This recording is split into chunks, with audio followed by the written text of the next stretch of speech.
ಎಲ್ಲರಿಗೂ ನಮಸ್ಕಾರ.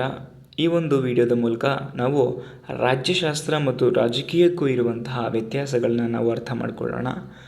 ಬಹುಶಃ ನಾನು ಗಮನಿಸಿರೋ ಹಾಗೆ ತುಂಬ ಜನ ರಾಜ್ಯಶಾಸ್ತ್ರ ಮತ್ತು ರಾಜಕೀಯಕ್ಕೂ ಏನೂ ವ್ಯತ್ಯಾಸ ಇಲ್ಲ ಅಂತ ಅಂದ್ಕೊಂಡ್ಬಿಡ್ತಾರೆ. ಎರಡೂ ಒಂದೇ ಅರ್ಥದಲ್ಲಿ ಪದವನ್ನು ಬಳಸ್ತಾ ಇರ್ತಾರೆ. ವಿಶೇಷವಾಗಿ ಆರ್ಟ್ಸ್ನ ಪೊಲಿಟಿಕಲ್ ಸೈನ್ಸ್ ಸ್ಟೂಡೆಂಟ್ಸ್ಗಳೇ ಇವತ್ತೇನು ಪಾಲಿಟಿಕ್ಸ್ ಕ್ಲಾಸ್ ಇಲ್ವಾ, ಪೊಲಿಟಿಕಲ್ ಕ್ಲಾಸ್ ಇಲ್ವಾ, ಏನಿದು ಏನು ಪಾಲಿಟಿಕ್ಸ್ ಆಯ್ತಲ್ಲ, ಏನು ಪಾಲಿಟಿಕ್ಸ್ ಹೇಳ್ಕೊಡ್ತಾರೆ. ಸೊ ಈ ಥರ ಅಂದ್ಕೊಂಡ್ಬಿಟ್ಟಿದ್ದಾರೆ. ಆ್ಯಕ್ಚುಲಿ ಎರಡು ಒಂದೇ ಅಲ್ಲ, ಎರಡು ಕೂಡ ಎಂಟೈರ್ಲಿ ಡಿಫ್ರೆಂಟ್. ಎರಡಕ್ಕೂ ಕೂಡ ಜಗಜಾಂತರ ವ್ಯತ್ಯಾಸ ಇದೆ. ಹಾಗಾಗಿ ಈ ಒಂದು ವ್ಯತ್ಯಾಸ ನಿಮಗೆ ಗೊತ್ತಾಗಲಿ ಅನ್ನೋ ಕಾರಣಕ್ಕೇ ಈ ಸರಿ ನಿಮಗೆ ಸಿಲೆಬಸ್ನಲ್ಲಿ ಇದನ್ನಿಟ್ಟಿದ್ದಾರೆ. ಸೊ ಮೊದಲನೇದಾಗಿ ರಾಜ್ಯಶಾಸ್ತ್ರಕ್ಕೂ ಮತ್ತು ರಾಜಕೀಯಕ್ಕೂ ಇರುವಂತಹ ವ್ಯತ್ಯಾಸವನ್ನು ನಿಧಾನವಾಗಿ ತಿಳಿತಾ ಹೋಗೋಣ.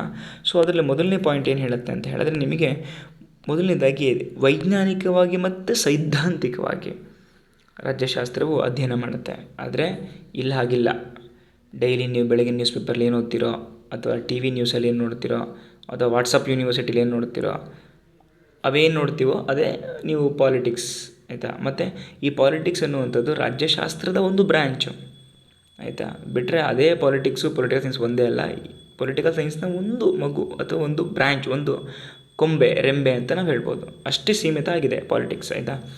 ನೆಕ್ಸ್ಟ್, ರಾಜ್ಯಶಾಸ್ತ್ರ ರಾಜ್ಯ ಮತ್ತು ಸರ್ಕಾರ ಮತ್ತು ರಾಜಕೀಯ ಸಿದ್ಧಾಂತಗಳು ಮತ್ತು ಸಂಸ್ಥೆಗಳ ಬಗ್ಗೆ ವೈಜ್ಞಾನಿಕವಾಗಿ, ವಿಸ್ತೃತವಾಗಿ, ವಿಶ್ಲೇಷಣಾತ್ಮಕವಾಗಿ ಇದು ಮಾಹಿತಿ ಕೊಡುತ್ತೆ.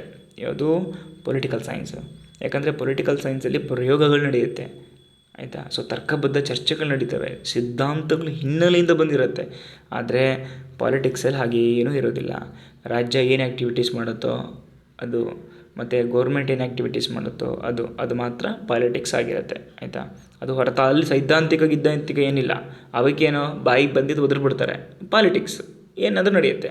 ಆದರೆ ಪೊಲಿಟಿಕಲ್ ಸೈನ್ಸಲ್ಲಿ ಹಂಗಾಗಲ್ಲ, ಬಾಯಿಗೆ ಬಂದಿದ್ದೆಲ್ಲ ಮಾತಾಡೋಕ್ಕಾಗೋದಿಲ್ಲ. ಅದಕ್ಕೊಂದು ವೈಜ್ಞಾನಿಕವಾದ ತಳಹದಿ ಇರಬೇಕಾಗತ್ತೆ, ತರ್ಕಬದ್ಧ ಆಲೋಚನೆ ಮಾಡಬೇಕಾಗತ್ತೆ, ವೈಜ್ಞಾನಿಕ ತನಿಖೆ ಮಾಡಬೇಕಾಗತ್ತೆ, ಅವಲೋಕನ ಮಾಡಬೇಕಾಗತ್ತೆ, ಸಂಶೋಧನೆ ಮಾಡಬೇಕಾಗತ್ತೆ, ಮಾತನಾಡಬೇಕು ಅಂತ ಹೇಳಿದ್ರೆ. ಅರ್ಥ ಆಗ್ತಿದೆಯಾ?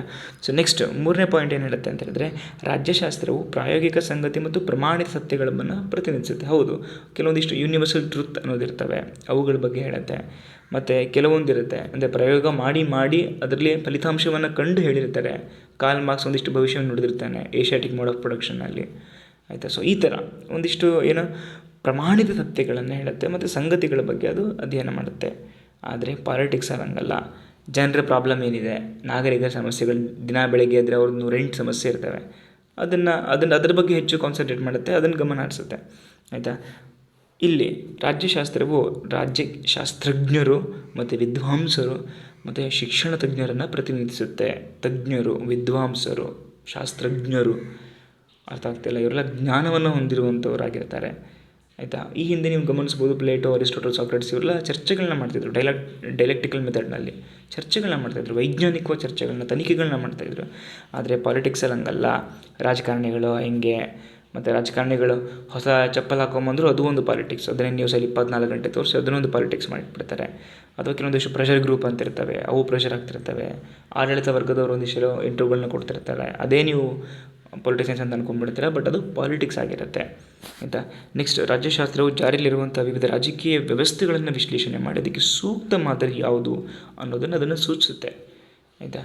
ಸೊ ಯಾವ ವ್ಯವಸ್ಥೆಗೆ ಯಾವ ಮಾದರಿ ಸರ್ಕಾರ ಇದ್ದರೆ ಚೆನ್ನಾಗಿರುತ್ತೆ, ಯಾವ ರೀತಿಯ ಸರ್ಕಾರಕ್ಕೆ ಯಾವ ರೀತಿ ಪ್ರಜೆಗಳಿದ್ದರೆ ಚೆನ್ನಾಗಿರುತ್ತೆ ಅನ್ನೋದ್ರ ಬಗ್ಗೆ ಅದು ವೈಜ್ಞಾನಿಕವಾಗಿ ಹೇಳುತ್ತೆ. ಅರ್ಥ ಆಗ್ತಿದೆಯಲ್ಲ. ಆದರೆ ಇಲ್ಲಿ ಹಾಗಲ್ಲ. ಇಲ್ಲಿ ಒಂದು ಪ್ಲ್ಯಾನ್ ಮಾಡ್ತಾರೆ, ಪ್ರೋಗ್ರಾಮ್ ಮಾಡ್ತಾರೆ, ಅಥವಾ ಪ್ರಜೆಗಳ ಕಲ್ಯಾಣಕ್ಕೋಸ್ಕರ ಆ ಭಾಗ್ಯ, ಈ ಭಾಗ್ಯ, ಈ ನೀತಿ, ಆ ನೀತಿ ಇನ್ನು ಜಾರಿಗೆ ತರುವಂಥದ್ದು, ಅದನ್ನು ಪಾಲಿಟಿಕ್ಸ್ ಅಂತ ಕರಿತೀವಿ. ನೆಕ್ಸ್ಟ್, ರಾಜ್ಯಶಾಸ್ತ್ರವು ಮಾನವನ ರಾಜಕೀಯ ಮತ್ತು ಗತ ಅಂದರೆ ಪಾಸ್ಟ್, ಪ್ರೆಸೆಂಟ್ ಆ್ಯಂಡ್ ಫ್ಯೂಚರ್ ಈ ಮೂರನ್ನು ಕೂಡ ಪ್ರಿಡಿಕ್ಟ್ ಮಾಡುತ್ತೆ. ಈ ಮೂರು ಕಡೆನೂ ಕೂಡ ಗಮನ ಹರಿಸುತ್ತೆ, ಯಾವುದು? Political science. ಆದರೆ ಇಲ್ಲಿ ಹಾಗಿಲ್ಲ. ಇಲ್ಲಿ ಜಸ್ಟ್ ಎಲ್ಲೂ ಪಾಸ್ಟ್ ಫ್ಯೂಚರ್ ಇರಲ್ಲ ಅಂತಲ್ಲ, ಆದರೆ ಇಲ್ಲಿ ಜಾಸ್ತಿ ಫೋಕಸ್ ಆಗೋದು, ಜಾಸ್ತಿ ಇಂಪಾರ್ಟೆನ್ಸ್ ಕೊಡೋದು ಯಾವುದಕ್ಕೆ ಅಂದರೆ ಪ್ರೆಸೆಂಟಿಗೆ ಮಾತ್ರ, ವರ್ತಮಾನಕ್ಕೆ ಮಾತ್ರ. ಇದಿಷ್ಟು ನಡುವೆ ಇರುವಂಥ ವ್ಯತ್ಯಾಸಗಳು ಅಂತ ಗಮನಿಸ್ಬೋದು. Thank you.